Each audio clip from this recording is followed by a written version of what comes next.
අයිබෝවන් ඔන්න අද අරගෙන ආවේ රසම රස බයිට් එකක්.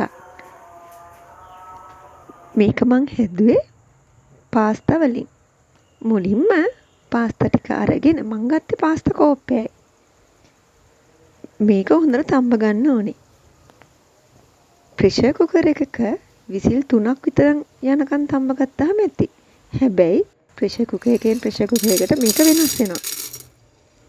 ඔන්න ඊට පස්සේ මේ තම්බගත්තු පාස්තා ටික හොඳට හොද ගන්නවා ඇලෙන ගතිය යනකම්ම. ඊට පස්සේ භාජනයක් අරගෙන මේකට මම දාගත්තා පාන් පිටි කෝප භාගයක්. ඊට පස්සේ රස හනුවට දාගන්න මිරිස් කුඩු තේ හැඳි 2ක් හෝ 3ක් ඒ වගේම ලුණු දාලා හොඳට කලවම් කරන්න මෙන්න මේ විදිහට. අමතක කරන්න එපා පාන් පිටි දාන්න ඔයා ගන්න පාස්තා වල ප්‍රමාණය අනුව. මොකද මේක මං හදාගන්නේ තැවරුමක් විදිහට අර පාස්තා එක වටේ ගෑවෙන්න.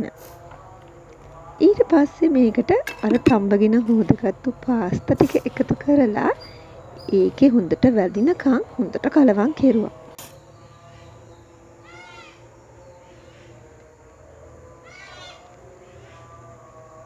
මේ තියෙන්නේ ඒ මං කලවම් කරගත්තු පාස්තා ටික.